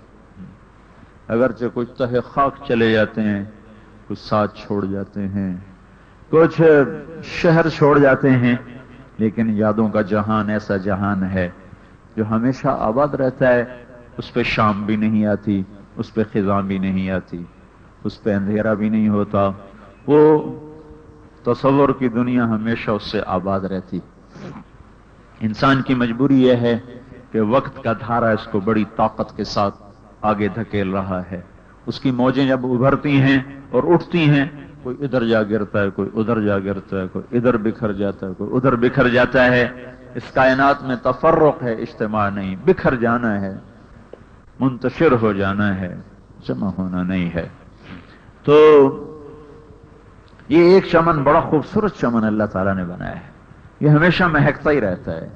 پھول کی پتیاں جھڑ جھڑ کے پریشان ہو جاتی ہیں، لیکن یادوں کے چمن کے پھول مہکتے بھی ہیں، مرجھاتے بھی نہیں۔ اور جب بھی یاد آتا ہے تو ایک یوں لگتا ہے جیسے کوئی باد صبا گزر گئی ہو، کوئی باد نسیم کا مہکتا ہوا جھونکا دماغ کو معطر کرتا ہوا گزر گیا ہو۔ دنیا میں ہر چمن پہ خزاں آتی ہے، یادوں کا چمن ایسا ہے کہ اس پہ خزاں کا کوئی گزر کوئی نہیں، اور دنیا میں ہر پھول مرجھاتا ہے لیکن یادوں کے پھول ایسے پھول ہیں جو کبھی بھی نہیں مرجھاتے، کبھی بھی نہیں مرجھاتے۔ ہر بزم ویران ہو جاتی ہے، بزم تصور یادوں کی بزم ایسی بزم ہے جو سدا آباد رہتی، ہمیشہ آباد رہتی۔ اگرچہ کچھ تہ خاک چلے جاتے ہیں، کچھ ساتھ چھوڑ جاتے ہیں، کچھ شہر چھوڑ جاتے ہیں، لیکن یادوں کا جہان ایسا جہان ہے جو ہمیشہ آباد رہتا ہے۔ اس پہ شام بھی نہیں آتی، اس پہ خزاں بھی نہیں آتی، اس پہ اندھیرا بھی نہیں ہوتا، وہ تصور کی دنیا ہمیشہ اس سے آباد رہتی۔ انسان کی مجبوری یہ ہے کہ وقت کا دھارا اس کو بڑی طاقت کے ساتھ آگے دھکیل رہا ہے۔ اس کی موجیں جب ابھرتی ہیں اور اٹھتی ہیں، کوئی ادھر جا گرتا ہے، کوئی ادھر جا گرتا ہے، کوئی ادھر بکھر جاتا ہے، کوئی ادھر بکھر جاتا ہے۔ اس کائنات میں تفرق ہے، اجتماع نہیں، بکھر جانا ہے، منتشر ہو جانا ہے، جمع ہونا نہیں ہے۔ تو یہ ایک چمن بڑا خوبصورت چمن اللہ تعالیٰ نے بنایا ہے، یہ ہمیشہ مہکتا ہی رہتا ہے۔ پھول کی پتیاں جھڑ جھڑ کے پریشان ہو جاتی ہیں، لیکن یادوں کے چمن کے پھول مہکتے بھی ہیں، مرجھاتے بھی نہیں، اور ان کی پتیاں نہ کبھی جھڑتی ہیں، نہ کبھی وہ روشیں اس کی اجڑتی اور ویران ہوتی ہیں۔ وہاں یادوں کی بلبلیں اور یادوں کی کوئلیں اور یادوں کی خمریاں ہمیشہ نغمے گاتی رہتی ہیں، گیت گاتی رہتی ہیں. کبھی کبھی کبھی کوئی در کھل جاتا ہے، کوئی پٹ کھل جاتا ہے. مجھے اب بھی کبھی کبھی بیٹھے بیٹھے ایک دم کوئی سبق سامنے آ جاتا ہے کہ مولانا زار شاہ صاحب پڑھا رہے ہیں، ہم بیٹھے ہوئے ہیں، یہ سوال ہو رہا ہے، یہ جواب ہو رہا ہے، یہ منظر بھی سامنے آ جاتا ہے، سوال بھی سامنے آتا ہے، وقت بھی سامنے آتا ہے. میرے دائیں کون بیٹھا تھا، میرے بائیں کون بیٹھا تھا، یہ سب کچھ ایسے آ جاتا ہے کہ جیسے ابھی کی بات ہو، جیسے کل کی بات ہو. تو یہ تو مدرسہ تھا، وہ پرائمری اسکول سے لے کر اسکول ہائی سے لے کر گورنمنٹ کالج، ساری یادیں کمی ہیں جو انسان بھولتا تو کچھ بھی نہیں. جو دیکھ لے، جو سن لے، جو سوچ لے، جو پڑھ لے، وہ پیچھے دماغ میں جا کے سٹور ہو جاتا. انسانی سسٹم دماغ کا ایسا کوئی چیز اس میں سے نہیں نکل سکتا. وہ تھوڑی پیچھے چلی جاتی ہیں، جو پیچھے چلی جاتی ہیں وہ کہتے ہیں یا میں بھول گیا ہوں. کوئی چیز بھی نہیں انسان بھولتا. جو اس کی کوشش کر لیتے ہیں تو ان کی ہر چیز تازہ رہتی. انسانی دماغ 10 کھرب چیزوں کو بیک وقت اپنے ذہن میں حاضر کر سکتا ہے. 10 کھرب یادداشتیں انسان اپنے دماغ میں جمع کر سکتا ہے، اور باقی تو لامحدود ہے، اس کی حد ہی کوئی نہیں ہے. تو بہرحال زندگی کا ایک سفر، اور نوعمری چھوٹی عمر، اس میں کبھی آپس میں طلق کلامی ہوئی، کبھی معلمات کے ساتھ ہوئی. تو جو بھی ہوا ہو تو ایک دوسرے کو معاف کیا جائے، اپنے دلوں کو صاف کیا جائے. اور اب عملی زندگی کی ابتدا ہے. تو عملی زندگی میں سند نہیں چلے گی، ڈگری نہیں چلے گی. عملی زندگی میں آپ کے اخلاق چلیں گے. عمل کی دنیا اب ہمارے ہاں کیا بلکہ پوری دنیا میں عورت کمزور ہے.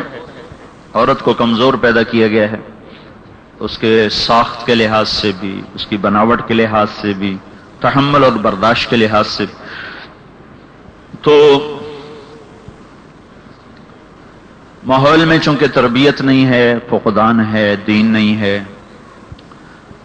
اور اخلاق والا دین تو ویسے ہی کوئی نہیں ہے. پھر جب بچیاں پرائے گھر چلی جاتی ہیں، اگلوں کی مرضی، عزت دیں یا جوتے ماریں ان کی اپنی مرضی ہے. اور عام طور پر ہوتا یہی ہے کہ جو والدین ہیں وہ تو عیب چھپاتے ہیں، سسرال والے عیب اچھالتے ہیں. یہ معاشرہ میں نے نیک گھروں کو بھی دیکھ لیا ہے اور اب عام گھروں کو بھی دیکھ لیا. میں تو ایک عام خاندان سے تعلق رکھتا ہوں، میرے خاندان میں کوئی دین کوئی نہیں ہے. ایک رواجی سا تھوڑا سا دین ہے، کوئی رواجی سی تھوڑا سا پردہ ہے. تو وہاں بھی دیکھ لیا اور دیندار گھروں میں بھی دیکھ لیا ہے. یہ سارے ہمارے ملک کی ریت ہے. ماں باپ خوبیاں اچھالتے ہیں اور کمیاں چھپاتے ہیں. سسرال والے کمیاں اچھالتے ہیں اور خوبیاں چھپاتے ہیں، چاہے وہ انتہائی نیکی کیوں نہ ہو. چونکہ اس کے لیے اخلاق کا چاہیے سرمایہ، وہ ہے کوئی نہیں. اخلاق کے سرمایے کے لیے بہت زیادہ جہد کرنا پڑتا، اتنی جہد ہو نہیں پاتی. میں نے رائمنڈ میں پڑھا، اللہ تعالیٰ مجھے بڑے بول سے بچائے، بڑے دعوے سے بچائے. کفر ہے دعویٰ. صرف میں حالات سنانے کے لیے کہہ رہا ہوں کہ بڑی مشقت آئی، شوق سے برداشت کیا، ہر مشقت کو خوشی سے برداشت کیا، ہر تکلیف کو خوشی سے برداشت کیا. لیکن 1971 میں 4 مہینے لگے، پھر رائمنڈ میں داخل ہو گیا. رائمنڈ ایک بھٹی تھی جس میں جیسے لوہے کی بھٹی میں لوہا پگھلتا ہے، رائمنڈ کی بھٹی میں گوشت پگھل جاتا، ہڈیاں پگھل جاتی تھی مشقت کی وجہ سے، مجاہدے کی وجہ سے. تو 80 تک تو میرا پڑھائی کا زمانہ ہے، تو 7-8 سال یہ ہیں. پھر 80-81 سال میں نے تبلیغ میں لگایا، وہ سال الگ ہے. پھر 82, 83, 84, 85 تک میں رائمنڈ میں مستقل تھا، وہ ایک الگ چکی ہے. 86 میں میرا پہلا سفر ہوا مولانا سعید خان صاحب رحمۃ اللہ علیہ کے ساتھ.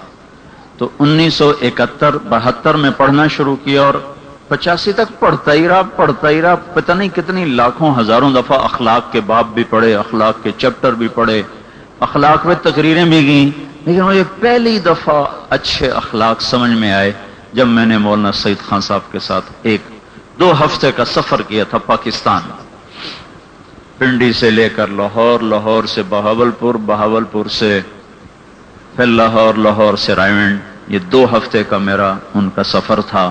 میں بالکل حیران ہی ہو کر واپس آیا کہ میں نے وہ زندگی دیکھی جو پڑھی تو تھی سمجھی نہیں تھی، جو بتاتے تو تھے خود عمل میں تو آج بھی کوئی نہیں، لیکن مجھے پتہ چل گیا ہے کہ اخلاق کہتے کسے ہیں اور اس کی حد کیا ہے اور اس کے ضابطے کیا ہیں۔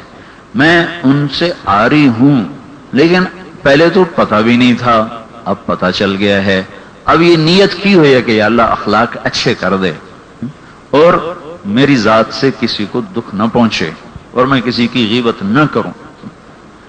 پہلی دفعہ ان کو دیکھ کے مجھے خیال آیا کہ غیبت نہیں کرنی چاہیے۔ پہلے ہم ایسے غیبت کرتے جیسے ناشتہ کیا جاتا۔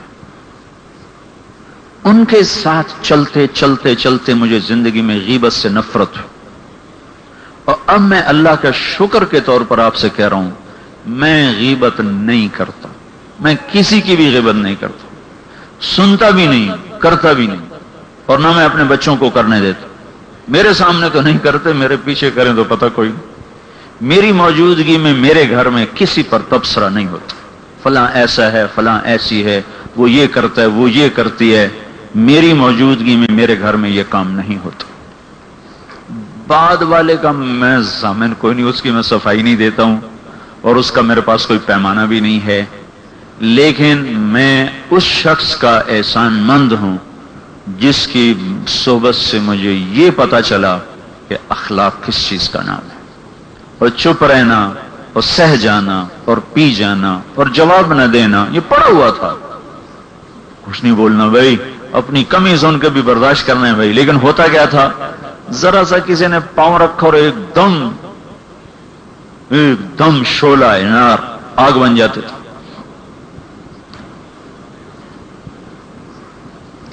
تو 86 سے 98 تک 12 برس ان کے ساتھ میرے گزرے،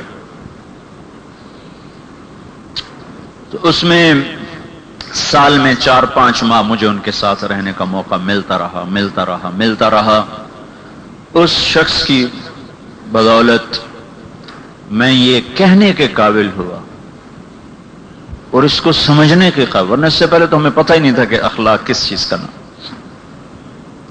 جو گالی دے اس کو گالی دو، جو تمہاری برائی کرے اس کی برائی کرو، یہی دستور رکھا ہوا تھا، یہی طریقہ رکھا ہوا تھا۔ تو ابھی ان بچیوں کا عملی زندگی کا دور شروع ہو رہا ہے، ان کی منگنیاں ہوں گی، ان کی شادیاں ہوں گی۔ آگے خامد اخلاق والا مل گیا تو وارے نیارے ہیں، وہ بد اخلاق ملا، کبھی مار رہا ہے، کبھی گالیاں دے رہا ہے، کبھی ذلیل کر رہا ہے، تو اب وہاں صرف صبر ہی چلے گا اور کچھ نہیں چلے گا۔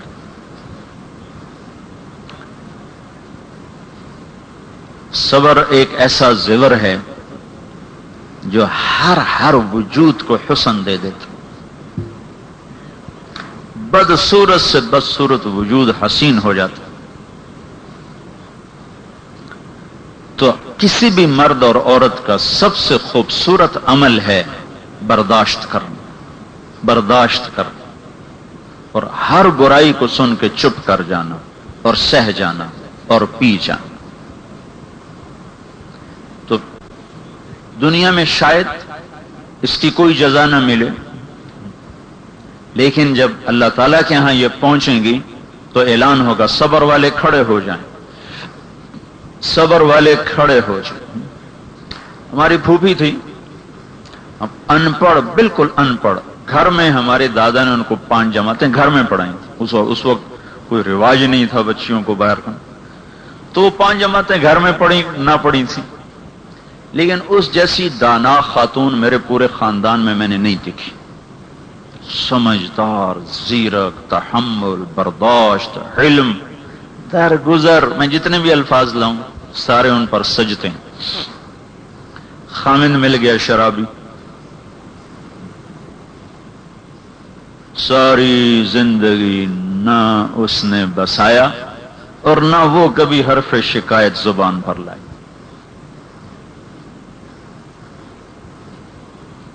ساری زندگی سسک سسک کے مر گیا. میں عجیب بات، میں تھا کہاں 1998 میں جماعت میں امریکہ گیا ہوا تھا. امریکہ تو مجھے خواب میں ملی، مجھ سے کہنے لگی طارق میاں میں فوت ہو گئی ہوں. میں تو حیران ہو گیا. اس دن ہماری جماعت تھی ڈیٹرائٹ میں، ڈیٹرائٹ ایک وہاں ہماری جماعت. تو مجھے کہتی ہیں طارق میاں میں تو فوت ہو گئی ہوں. کچھ بیمار تو تھی، میں بیماری چھوڑ کے گیا تھا. تو میں نے اپنی بیوی کو بتایا، مستورات کی جماعت، میں نے کہا میں نے اب پھپھو جی کو یوں خواب میں دیکھا، کہہ رہی میں فوت ہو گئی. آگے اس نے بھی کوئی اپنا خواب سنا ہے، وہ مجھے یاد نہیں. تو میں نے شام کو فون کیا تو پتہ چلا انتقال ہو گیا. تو ان کے خامند تو وہ نشوں میں مر گیا، خامند نشوں ہی میں مر گیا. تو اس کے صبر کا صلہ اسے دنیا میں کچھ نہیں ملا. لیکن یہ ضائع نہیں ہوا، یہ ضائع نہیں ہوا. یہ جب اللہ کہے گا نا صبر والے کھڑے ہو جائیں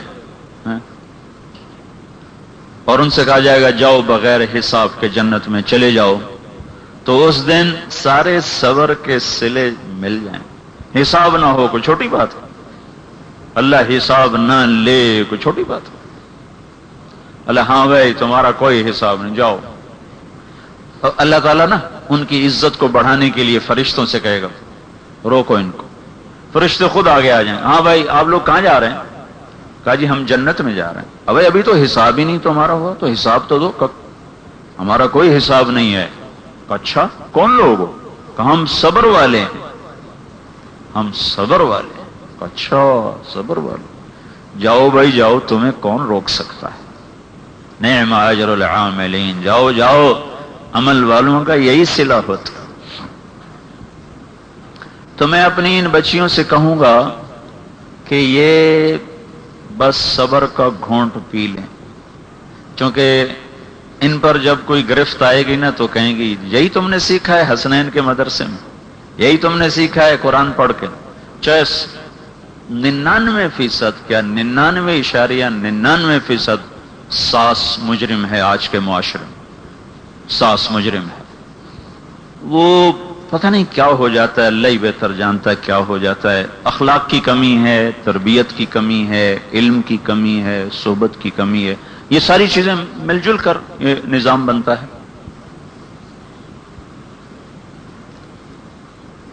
کہ جب وہ ماں ہوتی ہے تو دعائیں کرتی، یا اللہ میرے بچے کا گھر بنا دے، میرے بچے کی شادی کروا دے.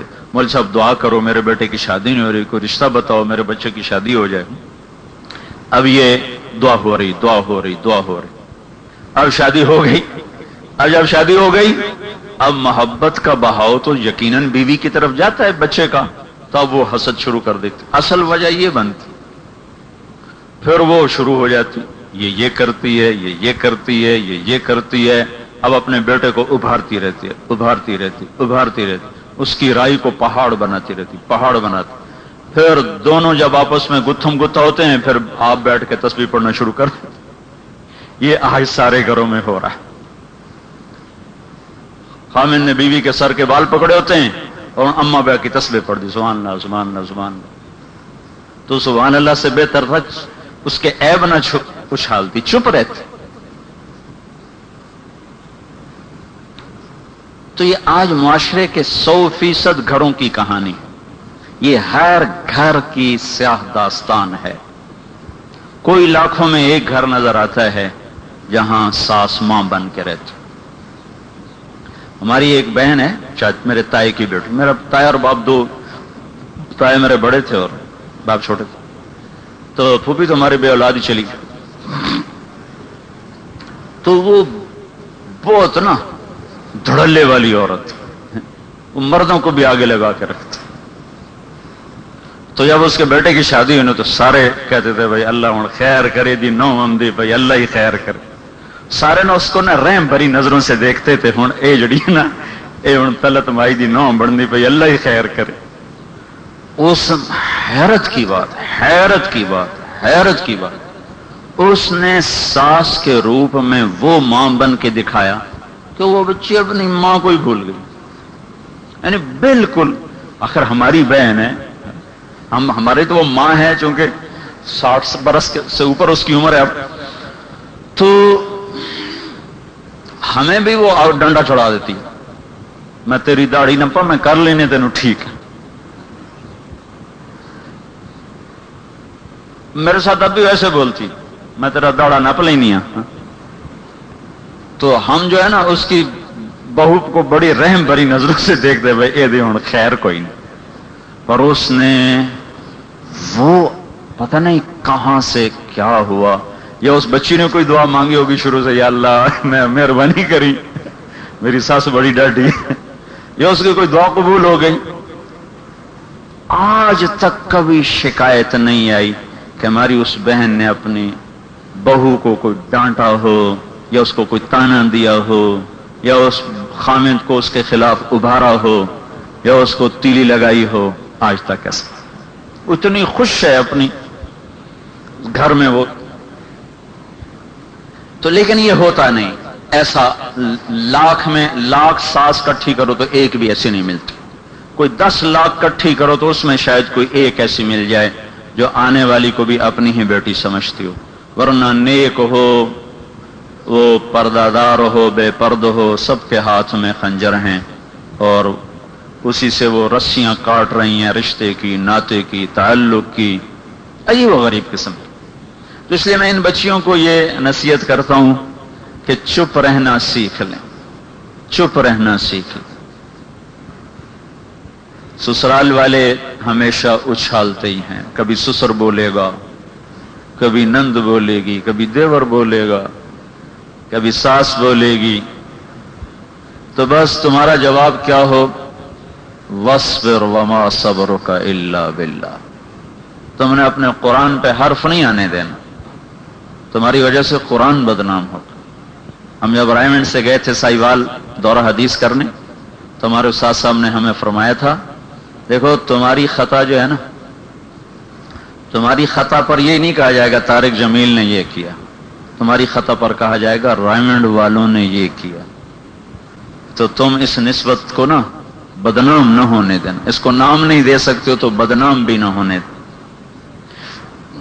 کہ لوگ ظرف کے لحاظ سے انتہائی چھوٹے ہو چکے تو وہ ایک دم نسبتوں کو کوسنا شروع کر دیتے. تو تم اس نسبت کو بچا لیں. تمہیں یہ نہ کوئی کہے کہ یہی سیکھا تھا تم نے قرآن پڑھ کے، قرآن نہ بدنام ہو جائے. ایک عرب سردار کا گھوڑا تھا بڑا عالی شان، سردار تھا زوردار. تو ایک چور کو نا سوجا اس کو چوری کیسے کرو. تو وہ راستے میں بیٹھ گیا. وہ گزرا عرب سردار وہاں سے، تو اسے کہا جی میں مسافر ہوں، مجھے اپنے ساتھ چڑھا لیں، بیمار ہوں. کہا آ جاؤ. کہا میں تو بہت معذور ہوں، آپ نیچے اتر کے مجھے اوپر بٹھائیں گے تو میں بیٹھ سکوں گا، ویسے تو میرے اٹھنے کی بھی حالت نہیں. تو وہ نیچے اترا اور اس نے اس کو سہارا دے کے اوپر بٹھایا. تو اس نے گھوڑے کو ایڑ لگا دی. گھوڑا تو چور کا ساتھی. تو اس نے کہا اچھا ایک بات تو سنتے جاؤ. کہا کیا؟ کہا کسی کو بتانا نہیں کہ تم نے یہ گھوڑا کیسے حاصل کیا، ورنہ لوگ ضرورت مندوں پر اعتماد کرنا چھوڑ جائیں. تو اس کو ایسی شرم آئی کہ اس نے واپس آ کے گھوڑا اس کو واپس کر دے. تو آج لوگوں میں ظرف ہے کوئی نہیں، وہ ایک دم پیچھے پہنچ جائیں گے. اچھا یہ قرآن پڑھے تو یہی تبلیغ تو انہوں سبق دیتا ہے، چاہے سارا جرم اپنا ہوگا. میں بتا رہا ہوں 99.99% ساس اور سسر یہ قصوروار ہوتے. 1% لڑکیوں کا بھی قصور ہوتا، کہیں لڑکیوں کا بھی ہوتا. لیکن اب 50 سال عمر ہو گئی اور گھروں میں رہتے ہو گئی، یہی دیکھا ہے کہ قصوروار سسرال والے ہی ہوتے. وہ حدود شریعت کو سمجھتے نہیں، وہ دخل اندازی کرتے ہیں، پھر اپنے گھر کو آگ لگا کے بیٹھ جاتے. ہمارے ایک ذمہ دار ہیں ہارون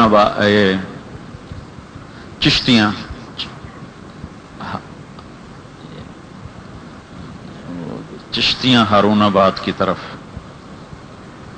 نہیں وہ اور ایک تحصیل ہے، باول نگر کی تحصیل ہے،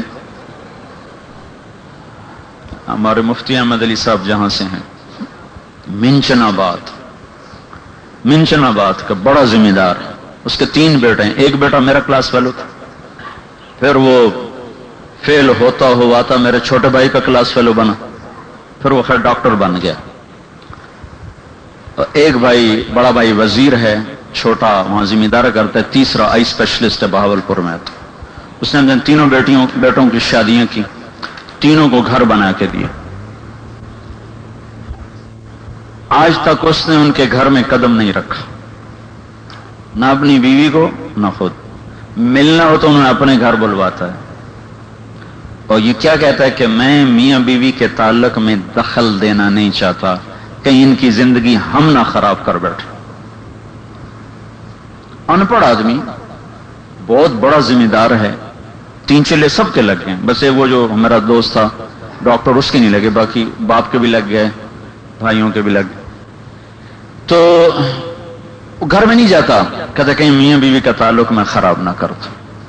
اب اس کے برعکس پھر اولاد کی طرف سے کیا ملا کہ باپ جب ڈیرے میں بیٹھا ہوتا ہے تو اس کے بیٹے کھڑے ہوتے ہیں، نوکروں کے ساتھ کھڑے ہوتے ہیں، بیٹھتے نہیں، باپ کے آگے بیٹھتے نہیں ہیں. جیسے نوکر کھڑے ہوتے ہیں تو وہ بھی ایسے کھڑے ہوتے ہیں. ایک بیٹا وزیر ہے، میں نے اپنی آنکھوں سے آپ کو دیکھ کے بتاؤں، باپ ہے تو ایسے کھڑا ہوتا ہے اس کے آگے، بیٹھتا نہیں.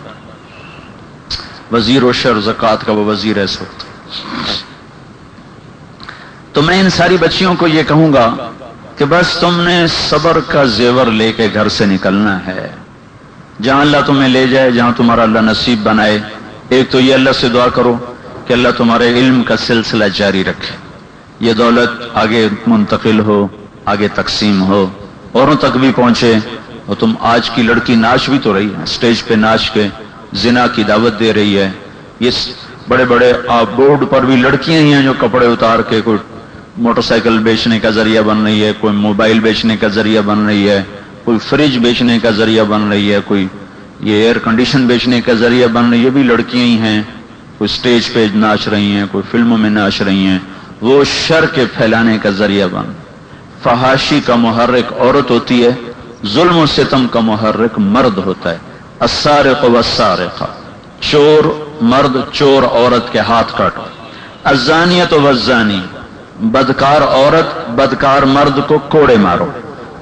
تو بدکاری میں عورت کا ذکر پہلے ہے، چوری میں مرد کا ذکر پہلے ہے، کہ ظلم و ستم سے متعلق جو جرائم ہیں وہ مردوں سے شروع ہوتے ہیں. بدکاری، فحاشی، آوارگی کے جرائم ہیں وہ عورتوں سے پہلے شروع ہوتے. تم آپ اللہ سے یہ دعا کریں کہ اللہ تعالیٰ آپ کو خیر کا ذریعہ بنائے، قرآن کے خدمت کا، دین کا. آپ کو اللہ تعالیٰ گھرانے ایسے دے، اس کے اللہ سے دعا کرو جو آپ کے لیے معاون بنے، مددگار بنے، آپ کے دین کے سلسلوں کو آگے چالو کرنے کا ذریعہ بنے، اور آپ کے ذریعے سے آگے ہدایت پھیلے، روشنی پھیلے. اور دوسرا، اللہ تعالیٰ سے یہ دعا کرو کہ اللہ تعالیٰ آپ کے اخلاق اچھے کرے، ہم سب کے اخلاق اچھے کرے، کہ اس سے بڑا زیور کوئی نہیں جو کوئی بچی پہن کے جاتی ہے، اس سے بڑی کوئی دولت کوئی نہیں جو کسی بچے اور بچی کے نصیب میں آتی ہے. حضرت رائے پوری رحمت اللہ علیہ نے سیدۃ اللہ شاہ بخاری رحمت اللہ علیہ سے پوچھا کہ شاہ صاحب بیٹی کی اللہ شاہ بخاری رحمت اللہ علیہ نے حضرت رائے پوری سے کہا حضرت بچی کی منگنی کر دی ہے. تو مولانا عبد القادر صاحب نے پوچھا بچہ کیسا ہے؟ کہا جی نمازی ہے، متشرع یعنی داڑھی ہے، نمازی ہے. پھر پوچھا حضرت رائے پوری نے شاہ صاحب بچہ کیسا ہے؟ کہا جی نمازی ہے، نیک ہے، متشرع ہے. مولانا عبد القادر صاحب نے تیسری دفعہ پوچھا شاہ صاحب بچہ کیسا ہے؟ کہا جی نمازی ہے. کہا شاہ صاحب میں کیا پوچھ رہا ہوں، میں نماز نہیں پوچھ رہا ہوں. گھر نماز سے نہیں آباد ہوتے، گھر اچھے اخلاق سے آباد ہوتے ہیں. میں یہ پوچھ رہا ہوں بچے کے اخلاق کیسے ہیں. گھر کی آبادی حسن اخلاق سے ہے، عبادت سے نہیں، حسن اخلاق سے ہے. تو اللہ تعالیٰ آپ کا نصیب اچھا کرے اور آپ کو زندگی کے ساتھی اخلاق والے دے.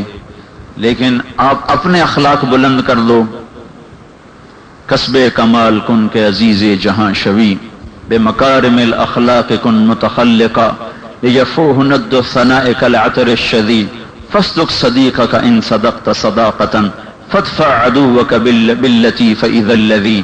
یہ علامہ دمیری کے بڑے خوبصورت اشعار ہیں کہ فرمایا کہ اپنے اخلاق ایسے بلند کر لے کہ تو خوشبو کے ٹیلے کی طرح مہکنا شروع کر دے، جہاں ہوگا تیری خوشبو مہکے گی۔ یار سے یاری نبھا، دوست سے دوستی نبھا، اچھے سے اچھا کر، جو برا کرے اس سے بھی اچھا کر، تو برے سے برا بھی تیرا سچا ساتھی بن جائے گا۔ تو ہم تمہیں 5 برس میں کسی کو ملے تو انہوں نے پوچھا آپ کے ساتھ کیا ہوا؟ کہا میری بخشش تو ہو گئی، درجات نہیں ملے۔ کہا درجات کیوں نہیں ملے؟ کہا میں غیبت کیا کرتا تھا، غیبت سے نہیں بچتا تھا۔ تو یہ ہم لوگ جو نیک کہلاتے ہیں، ہمیں لوگ نیک کہتے ہیں، یہ نیک لوگ ہیں، یہ تبلیغ والے ہیں، یہ مدرسے والے ہیں، یہ پردہ دار بچیاں، یہ مدرسے والی بچیاں، ہم سب کی جو مشترکہ مصیبت ہے وہ غیبت، ایک غیبت نہ کرنا، ایک جھوٹ نہ بولنا، ایک چغل خوری اور غیبت میں فرق ہے۔ غیبت تو یہ ہے کہ میں شیخ رمضی کی بات قاری سلیم صاحب سے کر رہا ہوں جو ان کو بری لگے، وہ آگے سن رہے ہوں، یہ تو ہے غیبت۔ چغل خوری یہ ہے کہ میں 2 آدمیوں کے تعلق خراب کرنے کے لیے ایسی بات کروں کہ دونوں میں نفرت پیدا ہو جائے، یہ چغل خوری ہے۔ چغل خوری اور غیبت کا فرق، نمیمہ اور غیبت، نمیمہ اور غیبت۔ عربی میں چغل خوری کو نمیمہ کہتے ہیں، غیبت تو دونوں زبانوں میں غیبت ہی ہے۔ نمیمہ اور چغل خوری کیا ہے کہ 2 تعلق داروں میں، 2 دوستوں میں، 2 پڑوسیوں میں، میاں بیوی میں، بھائی بھائی میں، بہن بہن میں ایسی بات کرنا کہ دونوں میں نفرت کی فضا قائم ہو جائے، یہ تو چغل خوری۔ غیبت عام ہے، ایسی بات کرنا جو مجھے بری لگے، میری پیٹھ پیچھے میری ایسی بات کرنا جو مجھے بری لگے، اس میں تعلق کے خراب کرنے کا تصور نہیں ہوتا۔ حضرت معاویہ رضی اللہ تعالیٰ عنہ نے احنف بن قیس رضی اللہ تعالیٰ عنہ سے فرمایا بھی تیرے بارے میں مجھے یہ شکایت پہنچی ہے، تو فرمانے لگے یہ بات غلط ہے۔ کہنے لگے نہیں، مجھے ثقہ نے بتایا ہے۔ انہوں نے کہا ان الثقة لا ینم، انہوں نے کہا نہیں مجھے بڑے معتبر آدمی نے بتایا۔ تو احنف کہنے لگے معتبر آدمی تو کبھی کسی کی چغلی نہیں کھاتا۔ تو حضرت معاویہ رضی اللہ عنہ کو ایسی چپ لگی کہ پھر بولی نہیں۔ انہوں نے کہا آپ کہہ رہے معتبر آدمی تو کبھی کسی کی چغلی نہیں کھاتا۔ وہیں حضرت معاویہ چپ ہو۔ تو چغلی سے بچنا، غیبت سے بچنا، جھوٹ سے بچنا، جہاں جاؤ خدمت گزار بننا، راحت بننا، درد نہ بننا، اور اپنی زندگی میں سادگی رکھنا، پردے کا اہتمام، لباس کھلا رکھنا۔ آج کی عورت لباس کو تنگ سے تنگ کرتے کرتے کرتے وہ ننگے پن کی طرف جا رہی۔ یہ شیطان کا جال ہے جو پھیلا ہوا ہے۔ اس نے پہلے مغرب کی عورت کو ننگا ہی کر دیا، کپڑوں سے ہی نکال دیا، اب وہ مشرق کی عورت کو ننگا کرنا چاہتا۔ تو چونکہ یہاں کی ایک تہذیب ہے، مغرب کی تہذیب اس نے 100 سال پہلے مٹا دی۔ ہماری مضبوط تہذیب ہے چونکہ اسلام کی بنیاد پر ہے، تو اس کو ختم کرنے میں اس کو زور لگانا پڑ رہا ہے۔ تو پہلے وہ ہمارے زمانے میں ٹیڈی لباس ہے، تنگ لباس، تنگ، مجھے یاد ہے اتنے تنگ ہم پتلونے پہنتے تھے کہ وہ ایڑی کے نیچے کاغذ رکھتے تھے، اس کے اوپر سے پہنچا پھسل کے اوپر جاتا تھا، ایسی تنگ ٹیڈی بوت، ٹیڈی پتلونے کہ جسم اس میں پھنس جائے۔ یہاں سے بڑھاتے بڑھاتے پھر مختصر کرنا، اب کرتے مختصر ہو گئے، شلواریں مختصر ہو گئیں، اور ٹخنوں سے اوپر تک شلواریں جا رہی ہیں، اور بازو ننگے ہو رہے ہیں، گلے ننگے ہو رہے ہیں۔ اللہ کے نبی نے فرمایا کاسیات عاریات، قیامت کے قریب ایسی عورتیں آئیں گی جو کپڑا پہن کے بھی ننگی ہوں گی، ان کو جنت کی ہوا بھی نہیں ملے گی۔ جنت تو بڑی دور کی بات ہے، یہ جنت کی ہوا بھی نہیں لے سکتے۔ تو ساری زندگی اپنے پردے کا اہتمام رکھنا۔ ابھی ایک جماعت یمن سے آئی ہے، ہمارا شاگرد اس میں تھا، مولوی سعید ملتان کا، حضرموت میں سفر کر کے آیا۔ وہ کہنے لگا میں حیران ہوں، سارے علاقے میں 7 برس کی بچی کو بھی بن برقعے کے نہیں دیکھا۔ 7 برس کی بچی کے بھی دستانے بھی ہوتے تھے، موزے بھی ہوتے تھے، پورا حجاب برقع ہوتا تھا۔ تو ہم جو کہ مغرب کی لپیٹ میں یلغار میں آ چکے ہیں، تو میں یہ بات عرض کروں گا کہ اپنے پردے کا اہتمام رکھنا، لباس کھلا رکھنا، ڈھیلا ڈھالا رکھنا، اوروں کے لیے اوروں کو موقع نہ دینا تانا زنی کا، نشتر زنی کا۔ جتنی ہماری نسبت اللہ رسول کی طرف ہوگی اتنا ہماری زندگی خوشحال اور خوشگوار ہوگی۔ گھر کی خدمت اپنی سعادت سمجھ۔ اب ظاہری پڑھائی کا وقت ختم ہے تو اب عملی پڑھائی ہے، گھر میں خدمت، باپ کی خدمت، ماں کی خدمت، بھائیوں کی خدمت، بڑوں کی خدمت، اور اپنے نوافل کا اہتمام، تلاوت کا اہتمام، ذکر کا اہتمام، اور چپ رہنے کا عزم، جواب نہیں دینا۔ ہمارے نبی کی 2 باتیں ہیں،